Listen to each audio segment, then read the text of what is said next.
చేసి ప్లీజ్, ఇది మన తెలుగు సంస్కృతి కాదు.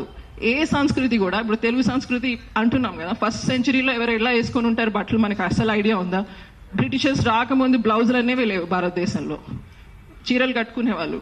ప్రతి సెంచరీ మారుతూ ఉంటుంది కదా. ఇప్పుడు తిరిగి వెళ్ళి బ్లౌజులు మానేయండి ద్వార సంస్కృతి అని ఎవరు అనట్లేదు. అలాగే మగవాళ్ళందరూ పంచలు కట్టుకోండి అని కూడా అనట్లేదు. కానీ సంస్కృతి అనేది నది లాంటిదండి, వస్తూ ఉంటుంది పోతూ ఉంటుంది. ఇంటర్నేషనల్ ట్రెండ్స్ ఉండొచ్చు, ఇవి ఉండొచ్చు, అవి ఉండొచ్చు. మనకి ఏది కంఫర్ట్ అనిపిస్తుంది, నాకు ఏం బట్టలు వేసుకుంటే నాకు కాన్ఫిడెంట్ అనిపిస్తుంది అది నేను వేసుకుంటా, అది నా ఇష్టం.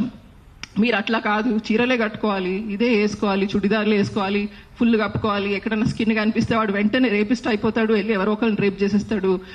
ఇలాంటి ఆలోచనలో మనం ఉంటే మన సంస్కృతి నాశనం అయిపోతుంది. మన సంస్కృతి నిజానికి అంతరించిపోవడానికి ఇలాంటి ఫిక్స్డ్ ఐడియాలజీనే కారణం అవుతుంది. చాలా మంది ప్రపంచంలో అడాప్ట్ అవ్వకపోతే, ఏ సంస్కృతి అయినా సరే ఏదైనా ఉన్నది అడాప్ట్ అవ్వకపోతే, ఇప్పుడున్న సమాజంలో ఉన్న యంగ్స్టర్స్, క్వియర్ పీపుల్, మహిళలు, వీళ్ళు ఏదైతే భావిస్తున్నారో అది మనం సంస్కృతిగా మనం యాక్సెప్ట్ చేయాల్సిన అవసరం వచ్చింది, మనం రిక్లెయిమ్ చేయాల్సిన అవసరం వచ్చింది. మనం ఏదైతే మన జీవితంలో ప్రాక్టీస్ చేస్తున్నామో, మనకి ఇప్పుడు వాతావరణం బట్టి, మనకున్న ఉద్యోగాల్ని బట్టి, మనం తీసుకునే ట్రాన్స్పోర్ట్ని బట్టి మనకి ఎలాంటి బట్టలు వేసుకోవాలనిపిస్తుంది, ఏం చేయాలనిపిస్తుంది, అదే ఇప్పుడు మన సంస్కృతి అండి. 200 సంవత్సరాల క్రితం ఎడ్ల బండిలో ఉన్నదే సంస్కృతి ఇప్పటికీ ఎందుకు అవుతుంది? ఇప్పుడున్న సంస్కృతి ఇదే సంస్కృతి. ఆ ఆలోచన మనం మారకపోతే మన తెలుగు భాష, మన తెలుగు సంస్కృతి, మన తెలుగులో ఉన్న అందము అదంతా పోతుందండి.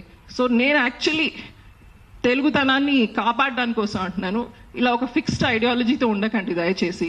మనలో వస్తున్న మార్పుల్ని మనం అర్థం చేసుకొని, అలాగే హింసని డైరెక్ట్గా మనం ఫేస్ చేయాలి, కానీ దాన్ని జస్టిఫై చేసే ఆలోచన పోవాలి. దాన్ని తెలుగు సంస్కృతిగా చూపించే ఏదైతే నడుస్తుందో ఇది తప్పకుండా మానేయాల్సిన అవసరం ఉంది. సో మీడియా ఛానల్స్కి వాళ్ళందరికీ మహిళల బట్టల మీద డిస్కషన్ ఆపేయండి. ఆడవాళ్ళు ఏం బట్టలు వేసుకుంటారు అనేది పబ్లిక్ డిస్కషన్కి సంబంధించిన టాపిక్ కాదు. ఎవరికి ఏం బట్టలు వేసుకోవాలంటే వాళ్ళు వేసుకుంటారు. దాన్ని కూర్చోబెట్టి ఈ అమ్మ ఇది వేసుకోవాలా, ఇక్కడికి వెళ్తే అది వేసుకోవాలా, అక్కడికి వెళ్తే ఇది వేసుకోవాలా, బిక్నీ వేసుకొనియండి, బుర్కా వేసుకోనియండి, వాళ్ళ బాడీ వాళ్ళ ఇష్టం. ఇది అసలు పబ్లిక్ డిస్కషనే కాదు. అలాగే యూట్యూబ్ చూస్తున్న వాళ్ళు, ఈ టీవీ ఛానల్స్ చూస్తున్నాడు, ఈ పనికిరానివన్నీ చూడడం మానేయండి ప్లీజ్. మీరు చూస్తున్న కొద్దీ వీళ్ళు చేస్తూనే ఉంటున్నారు.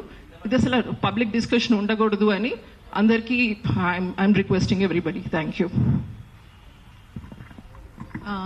నేను ఇప్పుడు శ్వేత వర్మ అని పిలుస్తున్నాను. శ్వేత వర్మ ఒక బైకర్.